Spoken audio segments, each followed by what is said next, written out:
당신의 마음을 소중히 여기는 안산 단원 FM.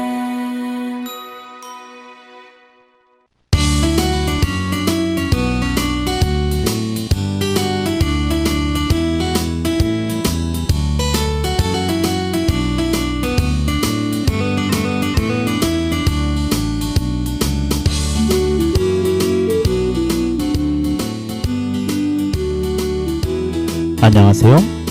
88.7MHz 단원 FM에서 보내드리는 LQ를 지향한다. 전원석의 횡설수설인문학 45번째 방송을 시작하겠습니다.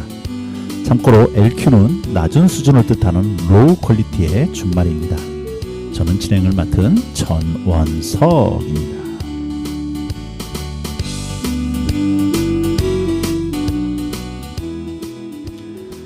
옛날 우리네 마을에는 마을 변들이 한 곳에 무당이 꼭 한 명씩 살고 있었지요. 그들을 우리는 단골이라고 불렀고, 그래서 무당의 다른 이름이 단골떼기이기도 하였습니다. 집안의 길흉사를 위한 점을 치거나 구술하기 위해 사람들은 이 단골을 찾았는데, 그 대상은 주로 집안의 여인네들이었습니다. 그런데 그 여인네들이 구세 날짜를 받는 등의 의논을 하기 위해 단골을 찾게 되면 그 집안일을 이야기하는 과정에서 자연스럽게 자신의 이야기를 할 수밖에 없었습니다. 우리가 잘 알다시피 당시의 여인들의 처지는 벙어리 3년, 귀머거리 3년, 장님 3년이라는 말로 알 수 있지요. 그 어느 누구하고도 마음 터놓고 이야기할 수 없는 고립된 삶이었습니다.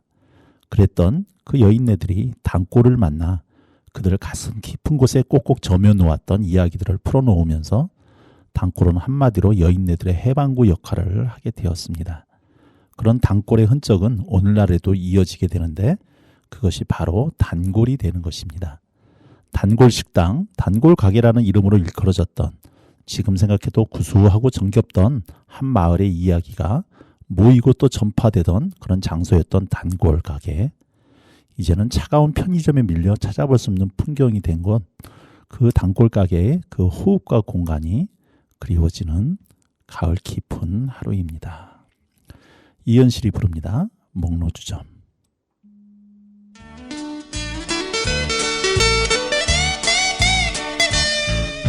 멋들어진 친구, 내 오랜 친구야.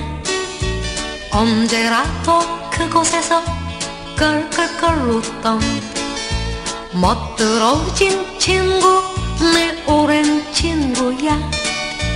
언제라도 그곳으로 찾아오라던. 이왕이면 더 큰 잔에 술을 따르고, 이왕이면 마주 앉아 마시자 그랬지. 그래 그렇게 마주 앉아서, 그래 그렇게 부딪혀보자. 가장 멋진 목소리로 기원하려마, 가장 멋진 웃음으로 화답해줄게. 오늘도 목로주정 흙바람볕엔 30촉 백열통이 구내를 단다.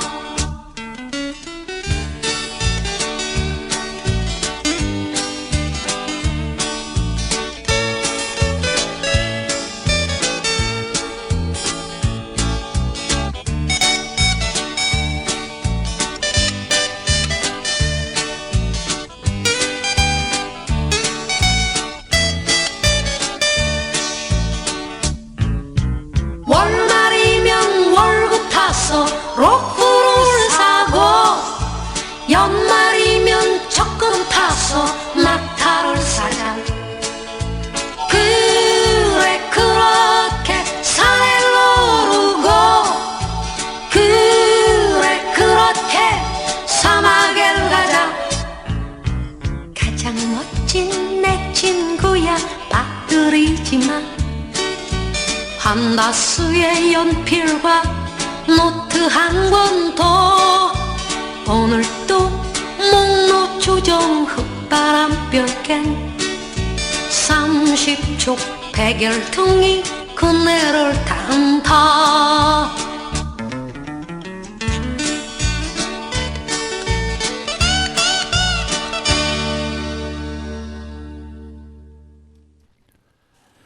네, 인트로에서 말씀드렸듯이 옛날에 단골댁 좀 무당들은 어떻게 보면 소외되고 차별받던 여인들의 카운셀러라고 할 수가 있었을 겁니다.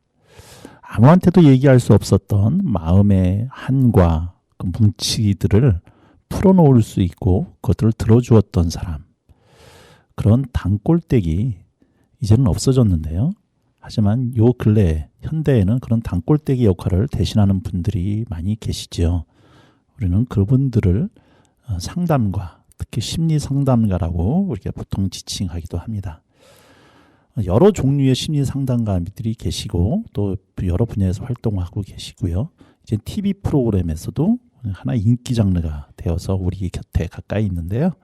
오늘은 특별히 안산에서 그런 심리 상담을 담당하고 계시면서 많은 분들의 맺혔던 관계와 마음의 응어리들을 풀어내주고 계신 귀한 선생님 한 분 모시고 이야기를 같이 나눠볼까 합니다. 안산의 로고스 심리 상담센터를 운영하고 계시는 설영숙 원장님을 자리에 모셨습니다. 안녕하세요. 안녕하세요. 네, 반갑습니다. 네. 이렇게 귀한 자리에 와주셨는데요. 우리 본인 소개를 좀 직접 본인의 입으로 좀 부탁 좀 드리겠습니다. 네, 안녕하세요. 저는 안산에서 한 15년 차 심리 상담을 하고 있는 지금 심리 상담센터를 운영하고 있고 또 안산 지역에 힘든 사람들을 많이 만나고 있는 상담가 설영숙입니다. 네, 설영숙. 제가 원장님이라고 하는 거죠? 네. 로고스 심리 상담센터 네. 위치가 어디쯤 있으신가요? 위치는 고잔동 신도시 그 중앙부에 있고요. 네. 거기 저희가 이제 본격적으로 상담을 많이 한 지는 거의 한 10년 차 정도 됩니다. 네. 그 문화광장 뒤쪽에 네, NC백화점 문화광장, 뒤쪽에. NC백화점 뒤쪽에 있습니다. 네. 그 상담한다. 어떻게 좀 많이 오시나요? 네. 그 많이 온다라고 하는 것이 어떻게 보면 그러니까 상담이 필요한 사람이 많다. 네, 문제 그렇죠. 가정, 문제 네. 개인이 많다는 얘기니까 네, 그렇죠. 많이 온다는 게 반가워할 만은 아닌 것 같긴 한데. 두 가지 차원을 생각할 수 있죠. 네. 예전에는 상담이란 어떤 그런 분야가 좀 우리나라의 정서에 좀 약간 안 맞는 부분이 있어서 오지 못했었고 네. 또 지금은 이제 그 많이 열려 있기 때문에 사람들이 이제 고민과 그다음 해결 방법을 찾는 것이 가장 빠른 해결 방법이라는 걸 좀 잘 아시게 된 것 같아요. 그래서 네. 그렇죠. 예전에는 무슨 그 상담을 받는다 그러면 네. 정서적으로 정신적으로 네. 문제 있는 네. 사람, 네. 그래서 잘못하면 낙인 찍힐 수 있는 네. 그런 부분도 있었는데 이제는 그런 것들에 대한 열린 마음들이 많이 생기다 보니까 그렇죠. 네. 문턱도 낮아지게 되고 네. 네, 그렇게 볼 수 있겠네요. 자, 지금 여기 문을 여신 지가 15년 정도 됐다고 그러셨죠? 대충 그 정도 시간이 지난 것 같아요. 네. 원래 안산 토백이신가요? 아니요. 안산은 아니고요. 네. 제가 좀 사투리가 좀 있죠.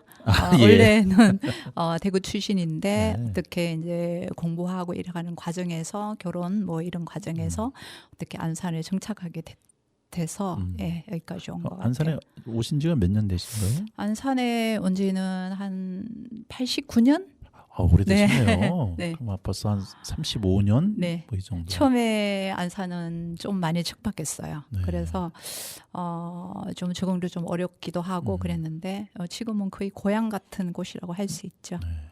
그러면 학생 때부터 이 상담을 전공하신 건 아니시고 계기가 있으셨을 것 같은데. 학부에서는 좀 먼 전공을 했었는데 그 사춘기를 좀 늦게 했던 것 같아요. 그래서 한 20대 초반부터 어떤 삶의 혼란과 공허 이런 것들을 많이 느끼면서 많이 그 인문학 쪽이나 이런 쪽으로 관심을 가지면서 교육 쪽이나 관심을 가지면서 그 내면적인 문제를 해결하려고 많이 혼자 발버림을 쳤던 것 같아요.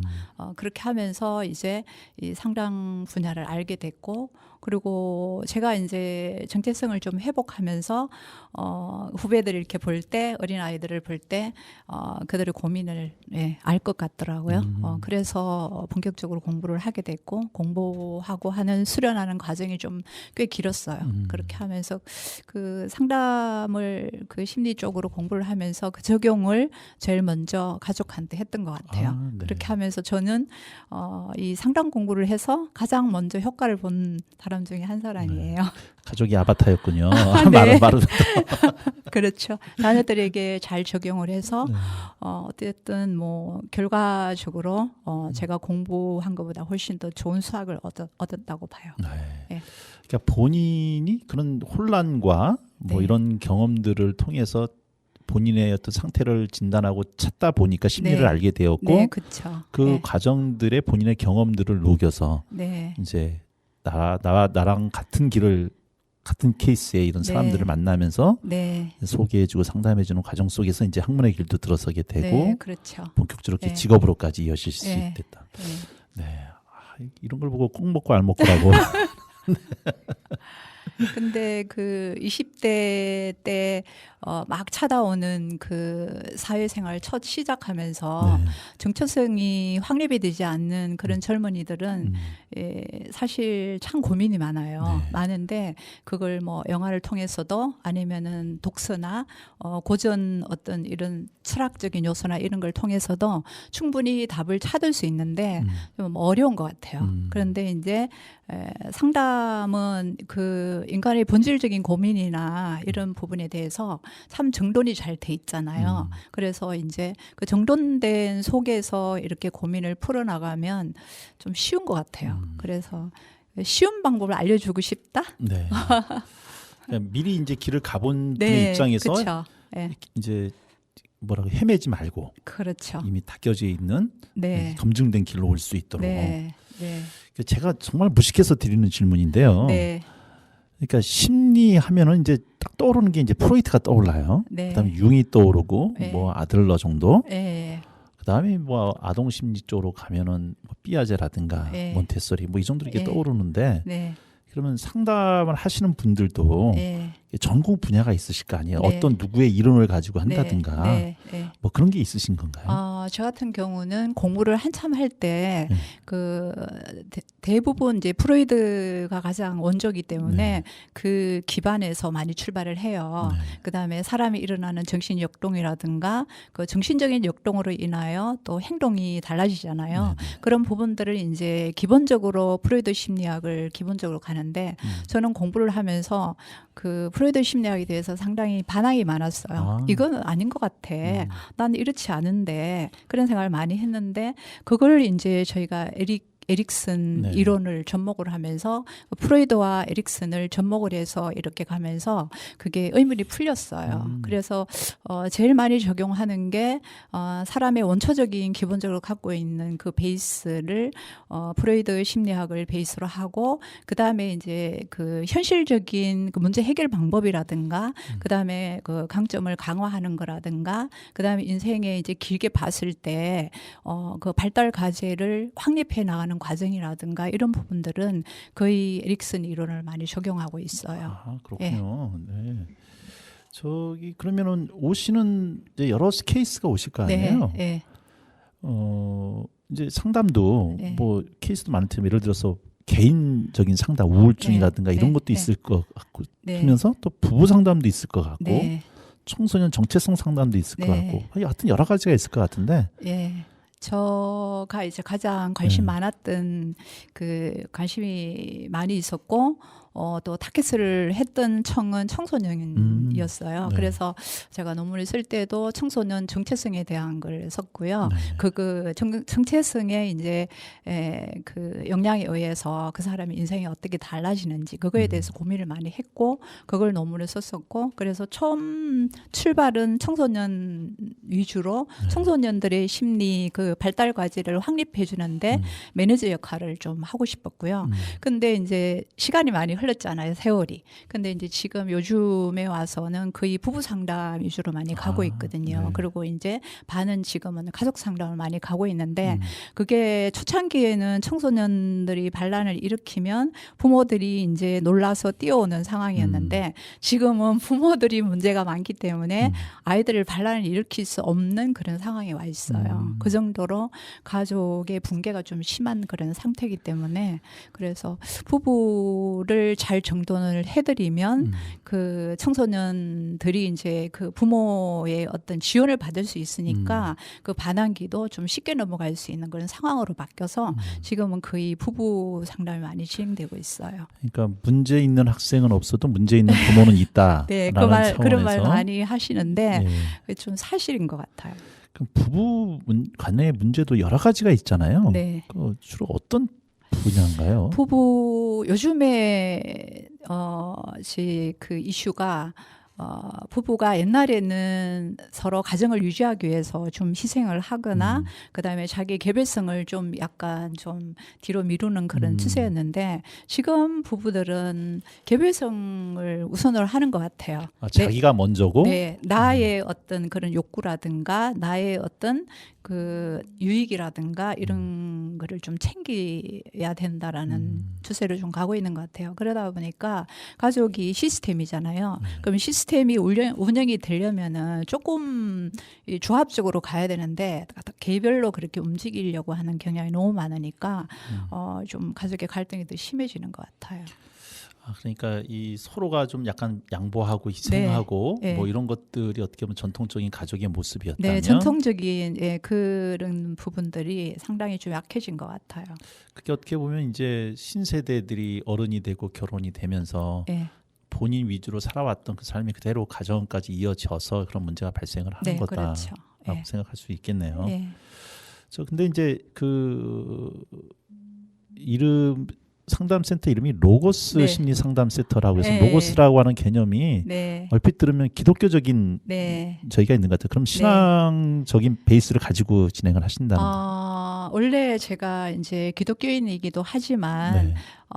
기독교인으로서 그 용어를 쓸 때는 이제 그 말씀의 그 원조가 되겠지만 이제 제가 심리 상담사로서 그 단어를 붙인 거는 사람들이 본질에서 많이 벗어난다는 생각을 많이 했어요. 예를 들어서 뭐 결혼 전에는 내가 내 개인이었지만 또 결혼하면 아내가 되잖아요. 네. 그러면 아내라는 그 본질적인 기본적인 게 있는데 그 본질에서 벗어나게 되면 일탈이 되는 거고 문제가 발생하는 거고 내가 자식일 때도 마찬가지. 그래서 우리가 살아갈 때 뭐 무겁게 생각하면 역할일 수도 있는데 또 긍정적으로 생각하면 본질이거든요. 그래서 그 사람이 내부적이건 뭐 외부적이건 너무 본질에서 많이 벗어날 때 본인도 불편하지만 주변 사람도 함께 불편해지는 그런 상황들이 일어나는 것 같아요. 네. 그래서 본질을 좀 찾아주자.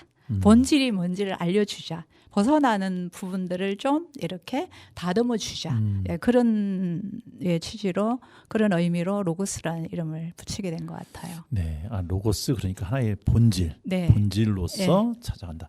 근데 여기서 이제 말씀 듣다 보니까 제가 갑자기 들어온 생각인데 그러면 그 본질은 어디서 규정되는 것인가? 네. 그러니까 누가 규정한 것인가? 그러니까 우리 이제 설 원장님께서 내가 생각하는 가정의 본질은 이런 거야, 아내의 본질은 이런 거야라고 하는 것이 그걸 동의할 수도 있고 안 동의할 수도 있을 텐데. 네, 그렇죠.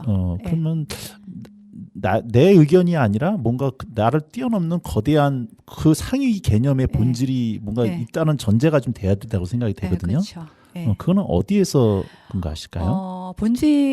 본질이라는 큰 단어를 얘기를 하면 상당히 이제 형이상학적인 느낌이 좀 들기도 하거든요. 근데 이제 우리가 현상적으로 들고 들어가면 예를 들어서 가정 안에 자녀가 있고 부모가 있잖아요.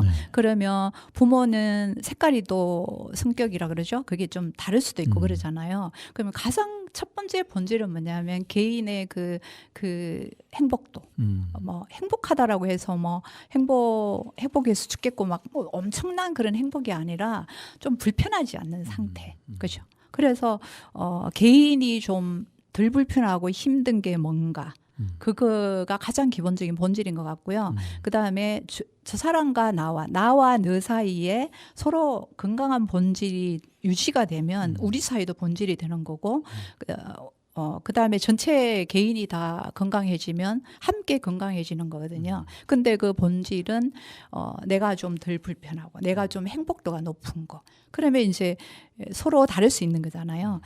거기서 필요한 게 이제 대화가 되는 거죠. 대화가 되는 거고, 대화를 하려면은 좀 대화의 기술이 좀 필요한 거고, 그 다음에 대화를 하려면 나를 정확하게 전달해야 되고, 또, 상대를 알려면은 정확하게 잘 들어야 되고, 그래 듣는 기술과 알리는 기술, 이런 것들이 이제 필요하죠. 그래서 본질을 잘 유지하기 위해서 듣는 기술과, 그 다음에 말하는 기술과, 그 다음에 그 본질을 잘 유지하는 스킬이라든가 이런 부분들을 저희가 이제 좀 그야말로 매니지먼트를 해주는 거죠. 코치를 해주는 거죠. 네. 아니 뭐 지금 제가 여쭤보고 싶은 게 참 많은데 지금 막 한꺼번에 네. 막 올라와가지고 네. 우선은 지금 아까 본질 이야기를 하셨고 그다음에 네. 부부간의 문제 자기를 스스로 이제 자기애가 강한 사람들끼리 만나다 보니까 부딪혀서 문제가 생긴다. 그렇죠. 네. 결국은 그거는 이제 소통이 안 되고 대화가 안 그렇죠. 된다는 얘기잖아요. 네. 가족 문제도 결국은 네. 대화의 부재 속에서 일어나는 네. 거라고 네. 볼 수 그렇죠. 있고요. 네. 그러면 그거에 대한 처방 자체가 어떻게 보면 대화법을 네. 이제 네. 처방을 해주신다고 볼 수가 네, 있다고 그렇죠. 생각이 좀 되는데요. 이렇게 좀 질문을 좀 드릴게요. 그러면 이제 상담을 받으러 오신 분들이 어떤 상태야라고 하는 진단이 있을 것 같고, 네. 그렇죠. 그 다음에 그 진단에 맞추어서 당신은 이런 상태니까 이런 처방이 있어야 돼. 네. 그 진단과 처방이 나눠진다라고 볼 수가 있을 것 같아요. 네. 그러면 진단을 할 때에 또 방법이 있을 거고, 처방에 솔루션이 있을 것이고, 나눠서 본다고 하면 선생님이 쓰시는 진단 방법이 있다면 네. 어떤 방법이 있을까요? 제가 이제 쓰는 가장 진단 방법은, 우선 이제 일회 상담에서 그게 다 이제 진행이 되는데, 크게 나누어서 언어 영역, 그 다음 정서, 그 다음, 사람이 소통할 때 언어를 하게 되잖아요. 네. 언어의 문제점이 뭔지, 그 다음에 언어 속에는 감정이 들어가야 되는데 마음을 전하는 감정이 뭐가 잘못됐는지, 그 다음에 문제가 생기면 문제의식을 가지고 문제를 해결해야 되는데 그 문제의식의 사고적인 문제가 뭔지, 그 다음에 나와 다른 사람을 만났을 때 내가 얼만큼 소용할 수 있는지, 그 다음에 얼마나 내가 자율적으로 살 수 있는지, 그렇게 5개 영역을 저희가 진단을 해요. 그렇게 하면 5개 영역에서 어떤 분들은 4개는 괜찮은데 한 가지가 문제가 있어. 어떤 사람은 골고루 다 문제가 있어. 다 부족하다는 거죠. 취약하다는 거죠. 어떤 사람은 유난히 한쪽만 많이 쓰는데 에너지를 너무 많이 써서 다른 쪽에는 에너지를 쓸 수 없어. 이런 이제 여러 가지의 개인의 그런 문제를 저희가 진단을 하게 돼요. 그러면 이제 그 나온 진단에서 그 다음에 내가 뭐 예를 들어서 언어 영역에 유난히 문제가 있다. 그러면 언어 영역을 강화시킬 수 있는 그 사람이 가지고 있는 기질에 맞는 방법으로 어떻게 내가 언어를 유통할 수 있는지에 대해서 솔루션을 저희가 그 다음 단계에서 해주시고. 진행을 해드려요. 그러면 그 진단하는 방법이 예. 뭐 설문조사인가요? 뭐 어떻게 하시나요? 네, 기본적으로 이제 문단지가 있고요. 네. 저희가 자체를 만드는 것도 있고, 그 다음에 공용으로 서는 것도 있어요. 그래서 문단지도 있고, 그 다음에 그 문단지를 했을 때 오류가 발생하는 부분들은 투사 검사를 하는데 그게 그림 검사예요. 예, 그래서 그림 검사를 하게 되면 이제 자기 무의식적인 것들이 나오기 때문에 오류가 뭔지, 이 사람이 좀 자기를 좀 포장할 수도 있는 거잖아요. 그렇죠. 나 괜찮은데 이렇게 또 이렇게 잘못 나오면은 또 나를 이상한 사람 취급할 텐데 뭐 이런 게 약간 있을 수 있으니, 그래서 문단지도 하지만 이제 그림 검사로 대부분이 이제 저희가 진단을 해요. 그러니까 TV에서 보면 아이들이 이렇게 네, 그림 그려라고 네, 네, 보면 네, 그걸 네. 보면 해석을 하시잖아요. 네, 그렇죠. 네. 그런 게 이제 무의식적인 투사가 된 거다. 네. 네. 그것이 혹시 그것도 전문가의 영역이겠네요. 그걸 보고 네. 해석해낼 수 있다라고 하는 거는. 그림 초창기에 이제 제가 공부할 때만 해도 그 미술 치료 영역이 좀 생소하기도 하고 그렇게 활성화되지는 않았어요. 네. 요즘은 미술 치료 많이 아시는데 제가 이제 그 좀 화가가 되고 싶었던 사람이고 그림 공부도 했던 사람이 이렇게 하다 보니까 그쪽에 관심이 있어서 하면 공부를 하는 과정 중에서 또 그림에 대해서 좀 많이 그림 치료를 많이 해서 많이 하고 있습니다. 네, 네. 알겠습니다. 자, 그 솔루션 얘기는 우리 노래 한 곡 잠깐 듣고 시작하도록 하겠습니다. 아니, 제가 이렇게 지금 이제 45번째 우리 게스트를 모시고 진행을 하는데 네. 어떤 게스트 분들은 이렇게 이야기를 끌어내기가 참 이렇게 제가 몇 배를 노력을 해야 되는 분들이 좀 계시는데 우리 원장님은 역시 많은 사람들을 만나서 상담을 하시다 보니까 제가 한마디 던져도 이렇게 그냥 술술술 나오니까 오늘도 네. 제가 속된 말로 날로 먹고 가는 방송이 되는 것 같습니다. 네, 해바라기가 부릅니다. 모두가 사랑이에요.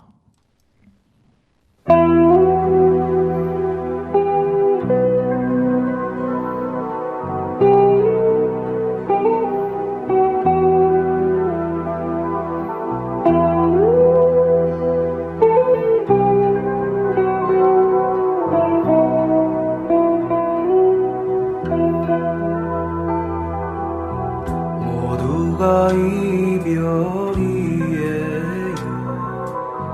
따뜻한 공간과도 이별, 수많은 시간과도 이별이지요. 이별이지요. 콧날이 시큰해지고 눈이 아파오네요. 이것이 슬픔이란 걸 난 알아요. 모두가 사랑이에요. 사랑하는 사람도 많고요. 사랑해주는 사람도 많았어요. 모두가 사랑이에요. 마음이 넓어지고 예뻐질 것 같아요. 이것이 행복이란 걸 난 알아요.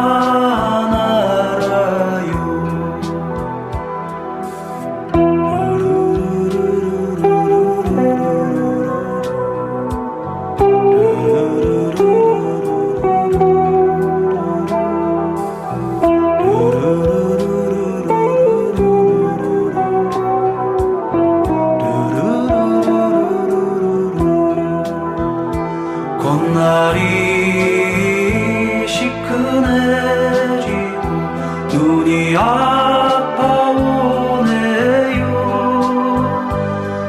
이것이 슬픔이란 걸 난 알아요. 이것이 슬픔이란 걸 난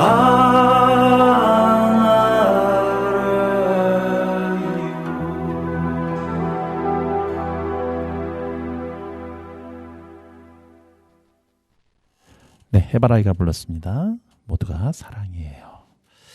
상담을 한다는 거는 어떻게 보면 들어주는 역할이잖아요. 네. 근데 듣는다는 게 정말 많은 에너지가 필요하지 않습니까? 그냥 대충 듣는 게 아니라 귀 기울여서 들어줘야 되니까. 네. 원래 듣는 걸 좋아하셨어요?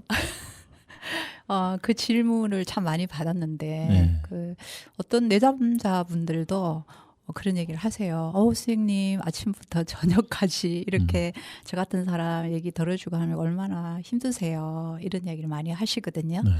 근데 글쎄요. 듣는다라는 거는 또 그렇게 힘들 거다라고 생각하는데 저는 좀 그런 쪽은 아닌 것 같아요. 관심을 갖는 거죠. 궁금해하는.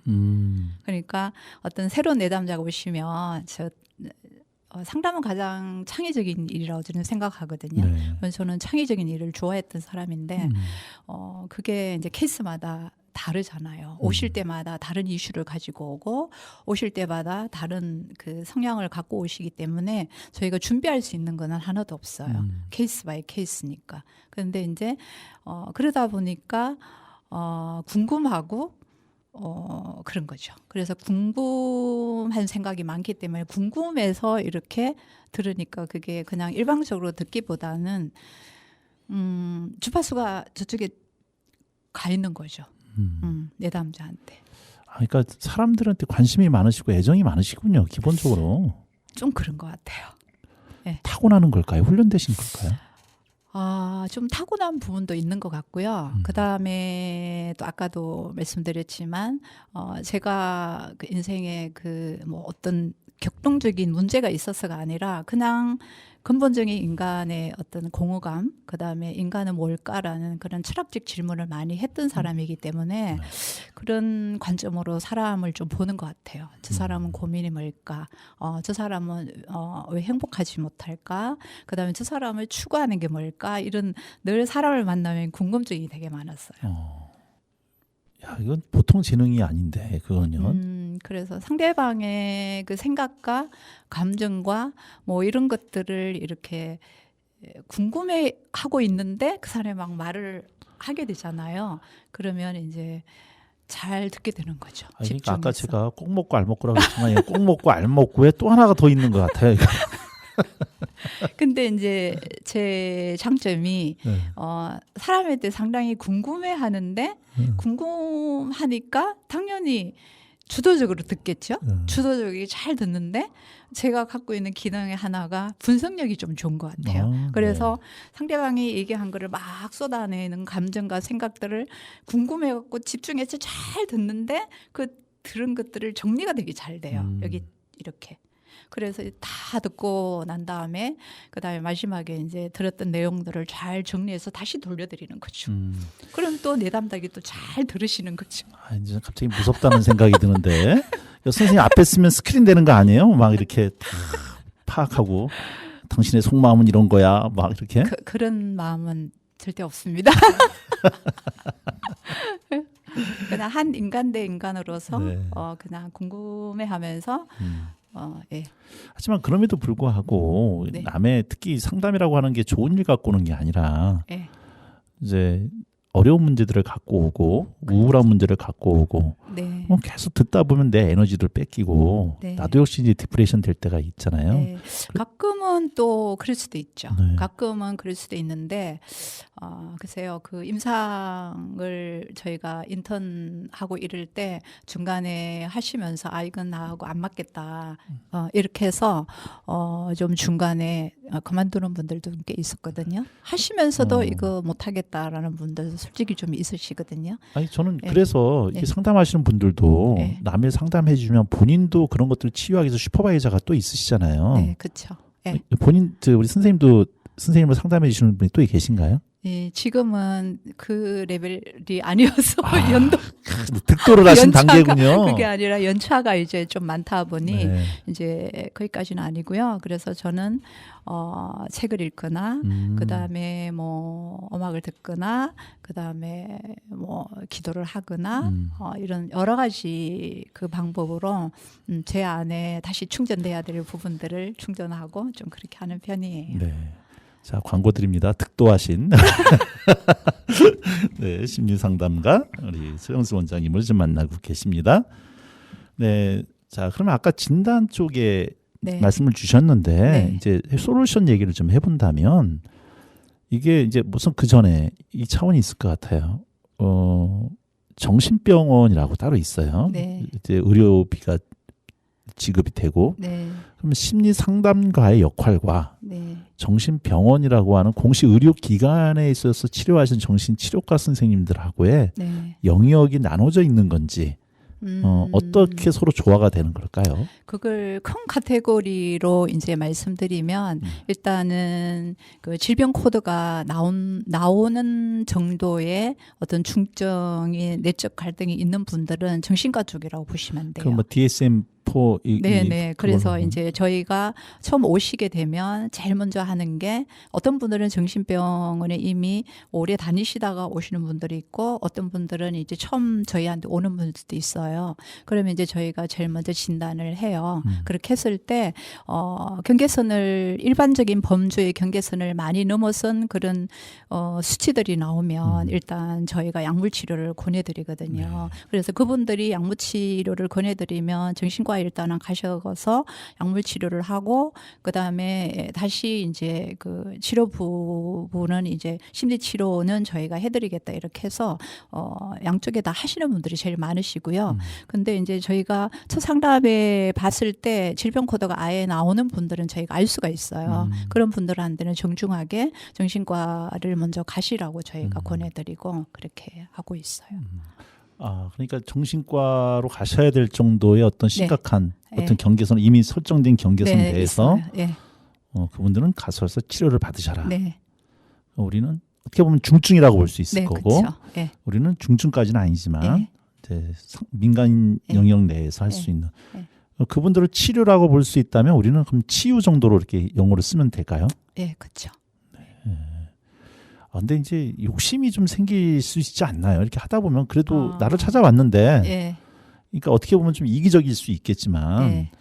내가 이분들을 장기간 내가 상담하고 하다 보면 뭐 이제 상담료도 받을 거고 그렇죠. 그래서 아까도 제가 말씀드렸지만 사람의 힘든 얘기를 이렇게 덜어주는 직업이어서 힘들겠다라고 생각하시는 분들이 좀 많으시더라고요. 네. 근데 저는 이 직업을 가진 사람으로서 저는 사람들의 얘기를 덜어준다고 생각하지는 않아요. 그냥 나눈다고 생각을 해요. 그래서 상대방이 힘든 얘기를 갖고 와서 나눌 때 이 사람 뭐가 힘들까라고 그렇게 나누는 마음으로 이렇게 하기 때문에 저는 글쎄요. 그분들이 너무 힘들어서 왔는데 이거는 그냥 나누면서 이렇게 하기에는 이미 너무 기간이 많이 지났고 그다음에 뭔가 일반적인 범주에서 너무 많이 경계선을 넘어갔기 때문에 이거는 불가능하다라고 느낄 때는 나랑 못 나눌 사람이라고 인정을 해요. 그럼 못 나눌 사람은 이제 의사 도움을 받아야 된다고 생각하기 때문에 그 경계선은 분명히 하고 하게 되는 것 같아요. 그럼 이게 상담하신다는 분은 이제 잘 들어주는 것뿐만이 아니라 그런 도덕적인 의식 뭐 이런 것까지도 같이 좀 겸해야 길 안내를 해줘야 된다는 약간 그런 책임 의식 이런 것들은 좀 많아요. 그래서 이 사람이 길 안내를 내가 해줘야 되는데 내가 그래도 이분보다 많은 영역을 그래도 내가 자원을 갖고 있으니 내가 갖고 있는 이 자원을 이 사람한테 나눠줘서 이 사람이 그 자원을 가지고 내적인 근육이 튼튼해져서 심리적 이 직립보행을 할 수 있으면 참 의미 있는 일이죠. 근데 이분은 이미 너무 많이 아프기 때문에 내가 내 자원을 줘도 이 사람이 스스로 심리적 직립보행을 할 수 없는 사람이라고 생각을 할 때는 이제 저희가 그게 첫 상담에서 저희가 그 결정을 해요. 그래서 그냥 담담하게 좀 보내드리는 편이죠. 지금 상담센터에서 혼자 하시는 건 아니실 거고요. 처음에는 여러 선생님들이 같이 이렇게 시작을 했어요. 그렇게 하는데 지금은 이제 상담센터가 많이 알려지고 그렇게 해서 좀 활성화가 많이 됐는데 초창기만 해도 좀 운영이라든가 이런 것도 좀 어렵고 케이스가 또 많지 않으니까 나누어서 이렇게 하는 게 좀 많이 힘들었어요. 그렇게 하다가 선생님들이 뭐 그냥 강의만 하러 나간다든가 아니면은 뭐 다른 센터에 그냥 이렇게 프리랜서로 간다든가 이렇게 이제 많이 하다가 보니까 지금은 이제 그래서 한 10년 전 한 9년 그때부터는 이제 제가 이제 단독으로 하는 걸로 그렇게 시작을 하게 됐어요. 좀 가벼운 질문 하나 드릴게요. 네. 이게 요새 우리 그냥 흔히 일반인들이 하는 심리 검사 있잖아요. MBTI, 디스크. 네, 그렇죠. 또 MBTI가 많이 요즘에 대세죠. 그래서 왜 MBTI가 대세인지는 저는 잘 모르겠는데 이게 전문가의 입장에서 어느 정도의 신빙성이 있다고 보시나요? 신빙성이라기보다 MBTI의 취지를 잘 아셔야 돼요. 그러니까 MBTI를 만드는 학자가 사람이 40 정도가 되면 통합이 되는 게 가장 건강한 삶이다라는 그 취지가 있는 것 같아요. 그래서 사람마다 기본적으로 태어날 때 50% 정도는 변하지 않는 어떤 그런 기본적인 기질 베이스가 있는 것 같아요. 그래서 기질 베이스가 변하지 않는, 내 의도하지 않는 타고난 어떤 그런 베이스가 있는데, 그 다음에 50%는 중에 어떤 일부분은 환경과 부모의 영향을 받는 거고, 나머지는 또 내가 이제 개발하거나 내가 사회생활하면서 내가 만들어내는 과정이 있는 것 같아요. 그래서 MBTI는 어떻게 보면 기질의 50% 해당되는 그 부분 영역이라고 저는 생각해요. 근데 이제 뭐 예를 들어서 나는 이런 유형이야, 너는 이런 유형이구나라고 그래서 얘기를 많이 하는데, 그게 중요한 게 아니라 똑같은 뭐 예를 들어서 파란색 유형이다 그러면은 파란색이라도 예쁜 파란색이면 그 파란색이 참 아름답고 건강하게 갈 수 있는데, 이 오염된 파란색은 파란색이긴 한데 왜곡이 상당히 많거든요. 네. 그리고 문제가 많이 발생해요. 그래서 이제 그런 부분들을 이제 40전까지 건강하게 잘 통합해서, 예를 들어서 외양이면 외양을 60% 사용하고 내양은 때에 따라서 40%를 사용해야 되는데, 디립다 외양만 사용한다든가 아니면 너무 내향적이라든가 그랬을 때 이제 문제가 발생하는 거죠. 그래서 MBTI가 알아서 나쁜 건 없는 것 같아요. 좋은데 그걸 이제 활용도가 좀 잘못된 것 같아요. 그래서 그거 정확하게 내가 어떤 부분에 오염돼 있고, 그래 내가 맞아, 나는 파란색인데 근데 내가 이런 부분은 오염됐구나, 그러면 이건 어떻게 해야 되지? 이런 게 나와야 되는데, 그거 없이 그냥 유형만 아는 거는 조금 별로 의미가 좀 없을 수도 있죠. 그런 면에서 선생님은 MBTI가 어떤 유형이신가요? 저는 ENTJ입니다. ENTJ. 아니 그 선생님이 그냥 겉에서 이 말씀 나눠보고 할 때는 네. 그냥 아이라고 느껴질 것 같은 느낌이 좀 드는데, 그런 얘기 안 들으셨어요? 아이도 좀 있죠. 근데 저는 상당한 ENTJ입니다. 그러시구나. 내면의 에너지가 좀 많은 것 같고, 네. 그다음에 N이 상당히 강해요. N이 많아서 아주 직관적인 그 관점으로 이렇게 보는 것 같고요. 그다음에 T가 좀 강해요. T가 좀 강해서 아까 제가 그랬잖아요. 상대방의 얘기하는 네. 거를 잘 궁금해하면서 T 쪽으로 잘 들어서 그걸 창의적으로 이렇게 잘 펼쳐서 그다음에 그걸 실행으로 잘 끌어가는 약간 그런 유행인 것 같아요. 네. 자, 솔루션도 여러 가지 방법이 있을 것 같아요. 예. 뭐 미술 치료도 있을 것 같고, 음악 치료도 있을 것 같고, 극 치료도 있을 것 같고. 근데 선생님이 주로 사용하시는 어떤 솔루션이 있다면 어떤 것일까요? 저는 미술 치료를 많이 사용하고 있고요. 네. 최근에는 인지 치료 쪽을 많이 하고 있어요. 인지 치료라는 게 어떤 걸까요? 그 병원에서 얘기하는 기본적으로 그 인지 치료는 그 사람의 인지 뇌를 거쳐서 생각의 시스템이잖아요. 네. 그 시스템에 오류가 생긴 것들을 이제 약물 치료를 한다든가 아니면은 어떤 기법을 한다든가 이런 거를 많이 하는데, 저희 센터에서 하고 있는 인지 치료는 왜곡된 부분들. 그래서 상황을 해석하는 게 자기 주관적인 방법을 하게 되잖아요. 그러면 내가 어릴 때 뭐 예를 들어 성폭행을 당했다. 그러면은 이제 항상 조심해야 돼. 남자는 조심해야 돼. 뭐 남성들은 다 뭐 여자한테 피해를 줄 거야. 뭐 이런 것들이 생길 수 있는 거잖아요. 그래서 그 왜곡돼 있는 생각과 해석하는 방법을 계속 이제 훈련시키는 그런 작업이에요. 그게 인지 치료거든요. 그게 좀 필요한 분들이 많아요. 그림을 그리면서 그 그림을 가지고 인지를 다시 할 수 있도록 훈련하는 거죠. 아까 득도를 하셨는데 사람을 딱 보면은 이제 이 사람은 이런 성향이 딱 보이시나요? 그래서 점쟁이라는 얘기를 많이 듣죠. 보이신다는 얘기. 내담자들이 선생님 어제 점치고 왔는데요. 선생님이 점쟁이보다 더 점쟁이 같아요. 이런 얘기를 좀 많이 들어갖고 저는 크리스찬입니다. 참고로. 그런 얘기를 많이 합니다. 이 겁나서 선생님한테는 앞으로 무슨 얘기를 해야 될지 모르겠습니다. 예. 저 가족들이 처음에 이제 어떻게 보면 선생님의 네. 그 저기였다 그러셨는데 네. 그래서 그걸 통해서 이제 보람도 많이 느끼셨고 네. 심리 상담가로서 뭐 물론 가장 큰 보람이야 나를 찾아왔던 분이 정상적으로 네. 이렇게 네. 이제 세상 돌아가는 것을 그쵸. 경험할 때 가장 큰 보람이시겠죠. 네, 그렇죠. 뭐 기억나는 사례가 있다면 저 한번 부탁을 좀 드릴게요.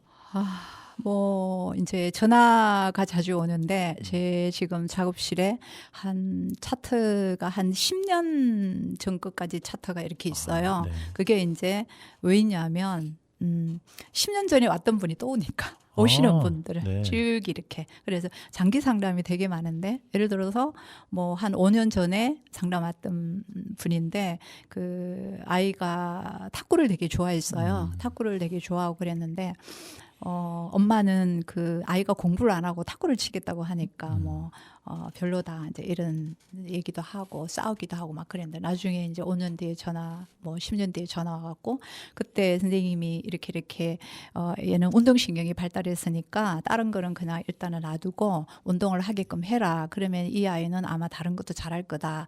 이렇게 해줘서 안 믿어졌는데 그렇게 하라니까 해보자 이렇게 했는데 나중에 뭐 운동선수가 돼서 그 아이가 잘 됐다. 선생님 덕분이었다. 뭐 이런 전화를 하시고 그런데 이제 제가 먼저 알아듣거든. 누구 어머니시죠? 그때 탁구 이러면 어떻게 기억하냐고 막 이래요. 근데 아까도 제가 말씀드렸지만 그 사람한테 궁금해서 잘 들으니까 10년 전에 그게 생각이 나는 거예요. 그래서 그런 경우 대부분 이제 뭐 예전에 우리 맨날 싸웠는데 지금은 뭐 너무 인고부가 됐다. 그런 케이스가 아주 많죠. 네. 진짜 점쟁이시네요. 10년 전까지 기억을 하신다면. 지금 뭐 10년, 5년, 7년 이렇게 되신 분들 오시고 계시는 분들이 꽤 많아요. 장기 상담이. 거꾸로 얘기하면 네. 그렇게 오래 오신다는 건 효과가 없다는 얘기잖아요. 그게 아니라 이제 아까도 말씀드렸지만 뭐 부부의 갈등이 있어서 이제 찌글찌글 싸웠는데 와서 방법을 알았어. 그래서 이제 두 사람이 이제 그 방법을 쓰면서 되게 평화로워졌어. 그런데 이제 아이를 낳아서 키우고 이렇게 하다 보면 환경이 달라지잖아요. 네. 그럼 환경이 달라지면 그 환경 속에서 또 이슈가 좀 생기는 거예요. 그러면 그때 우리가 이렇게 풀었으니까 이번에 또 이걸 또 배워서 좀 풀어보자. 그러면서 또 오시게 되고 이렇게 연장이 되는 것 같아요. 상담하고 요새 또 상담하고는 비슷하지만 또 다른 영역이 코칭인데 네. 어떤 영역 쪽이 더 가까우신 것 같아요, 선생님은? 좀 코칭에 가까운 것 같아요. 그러니까 지금 말씀 들어보니까 네. 그렇게 좀 느껴져요. 네. 코칭에 좀 가깝다고 볼 수 있죠. 네, 그러니까 상담이라고 하는 것은 어떤 구체적인 솔루션까지 다 제시를 하는 거라지만 네. 코칭은 촉발자잖아요. 그러니까 네. 스스로 알아서 찾아내게끔 하고 그렇게 스스로가 해결할 수 있게끔 독려하고 그러면서 코칭 쪽으로 더 가깝게. 네. 좀 여쭤봐야 될 게 참 많은데 시간은 자꾸만 가고 또 노래를 또 한 곡 좀 들어야 될 것 같습니다. 오실 때마다 게스트한테 부탁드리는 노래 한 곡씩이 있는데 우리 선생님한테 노래 한 곡을 부탁을 드렸더니 김창완의 너의 의미를 골라주셨어요. 왜 이 노래를 골라주셨을까요? 네, 예전에 좋아했던 곡입니다. 단지 그 이유? 김창완이가 저희 한창 그 대학 다닐 때 네. 좋아했던 그랬죠. 네. 산울림이었고 우리가 잘 아는 노래 뭐 산할아버지부터 시작해서 네. 네, 그중에 너의 의미.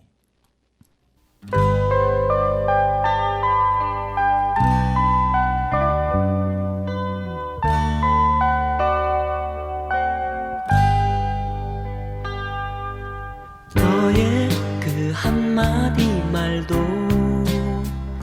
그 웃음도 나에겐 커다란 의미 너의 그 작은 눈빛도 쓸쓸한 뒷모습도 나에겐 힘겨운 약속 너의 모든 것은 내게로 와 풀리지 않는 수수께끼가 되네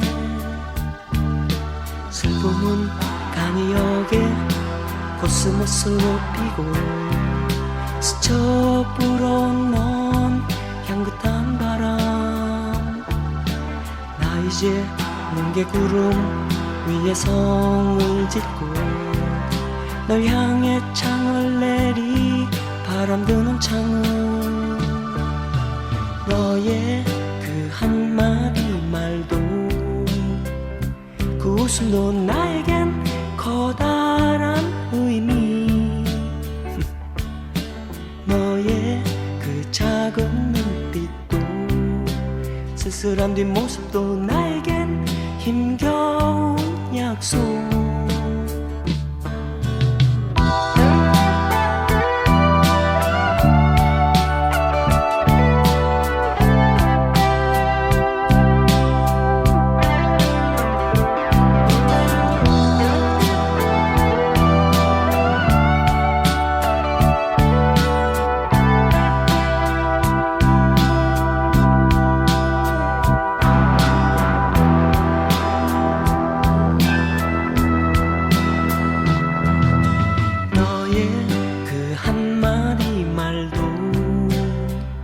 그 웃음도 나에겐 커다란 의미 너의 그 작은 눈빛도 쓸쓸한 뒷모습도 나에겐 힘겨운 약속 너의 모든 것은 내게로 와 풀리지 않는 수수께끼가 되네 슬픔은 간이역에 코스모스로 피고 스쳐 불어넣은 향긋한 바람 나 이제 뭉게 구름 위에 성을 짓고 널 향해 창을 내리 바람 드는 창을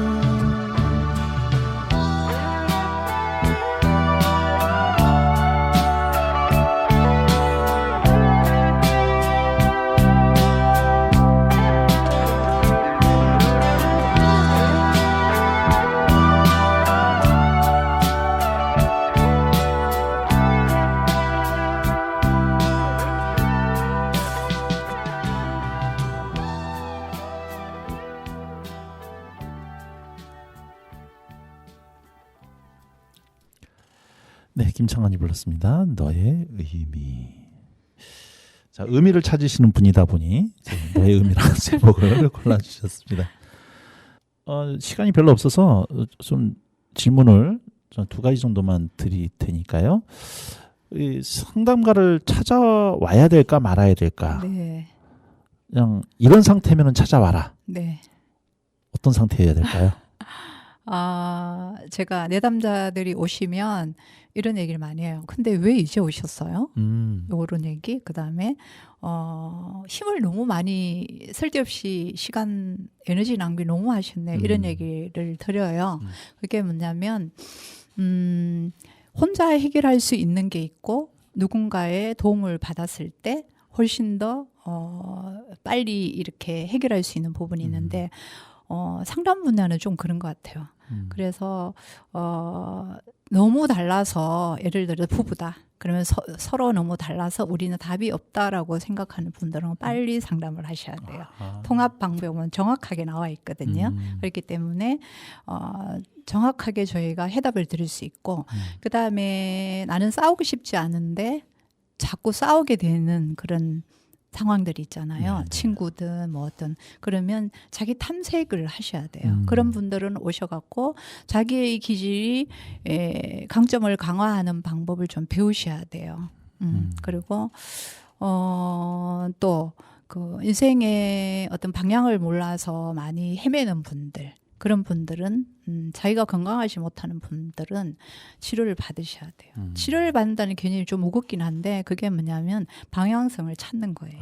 그걸 저희가 잘 길 안내를 해주고 있으니까 그럴 때는 뭐 기다리기보다는 빨리 해결하는 게 좋겠죠. 아까 방금 전에 해주셨던 말씀 힘 빼지 말고 이미 검증된 길이 있으니 그렇죠. 네. 그걸 도와주는 사람들이다. 네. 대부분 내담자들이 이렇게 하네. 이렇게 쉬운 방법이 있었구나. 몰랐구나. 이런 얘기를 되게 많이 하시거든요. 예, 알면은 아는 만큼 상당히 잘 보이고 네. 그러고 쉬워요. 마지막으로 하나 질문 더 드리겠습니다. 자, 상담이라고 하는 게 갈수록 더 필요해지는 직업 같아요. 또 그럴 그런 수 분들이 또 있죠. 많아졌으면 좋겠다는 네. 생각이 들기도 하고. 예.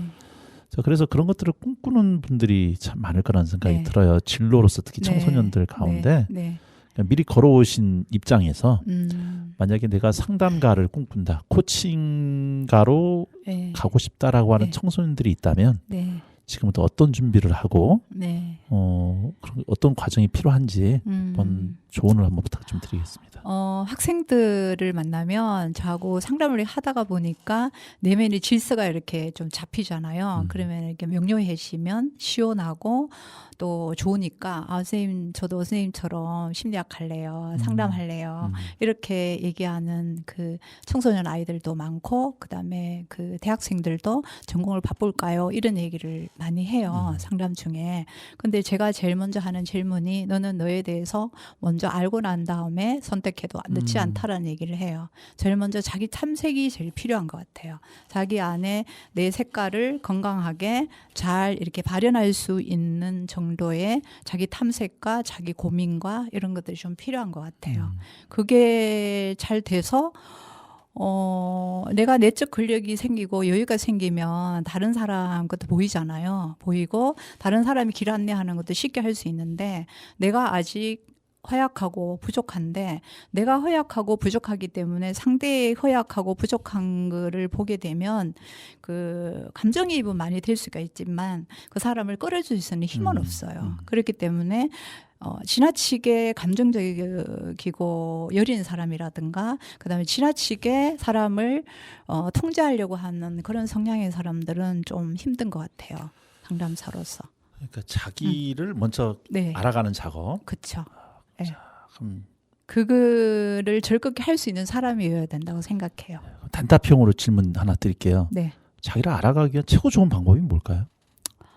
나를 알아가기에 가장 좋은 방법은 내가 잘하는 거를 내가 인정하고 그다음에 내가 부족하고 취약한 거를 인정하는 것부터 제일 먼저 하셔야 되는 것 같아요. 아니 청소년들은 자기가 뭘 잘하는지도 모르잖아요. 네. 근데 자기에 대해서 자꾸 탐색을 하고 생각을 하게 되면 그걸 알게 되는데 고민을 하지 않는 사람은 자기를 잘 알 수가 없는 것 같아요.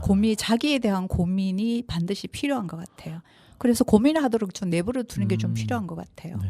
고민을 하다 보면 생각하게 되고 그쵸. 생각하다 보면 길을 네. 스스로 찾게 되고 그렇죠. 그런 과정 속에서 네. 자기 것 스스로 발견해가는 과정을 네. 거쳐야 네. 그 다음에 이제 이 네. 상담이 나한테 맞는지 안 맞는지 그렇죠. 그 다음에 내가 상담을 하더라도 네. 선생님 케이스처럼 다른 사람을 도와줄 수 있는 힘이 네. 생긴다. 네. 제 나이가 이제 50이 넘었는데 아직도 저는 저를 잘 모르는데 이거 참 큰일 났네요. 이거.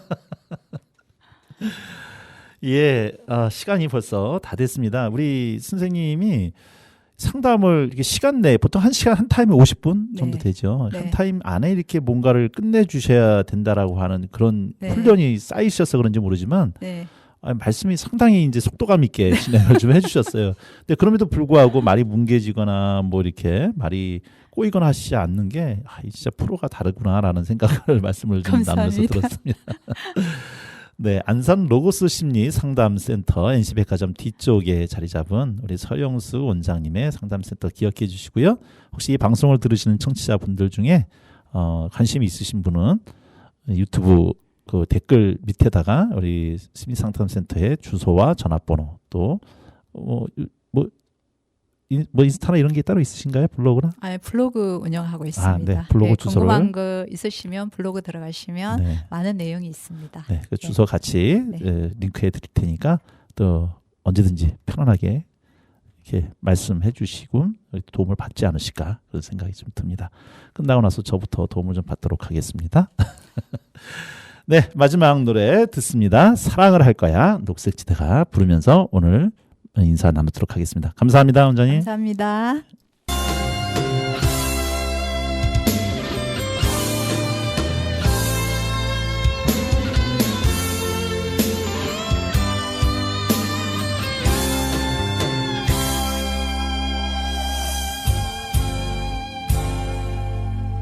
이제 나도 널 잊겠어.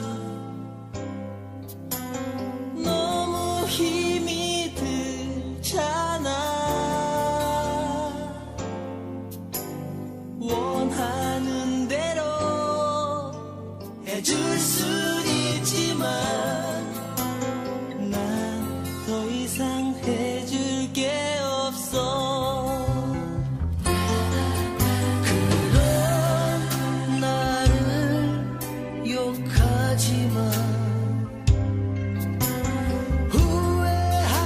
이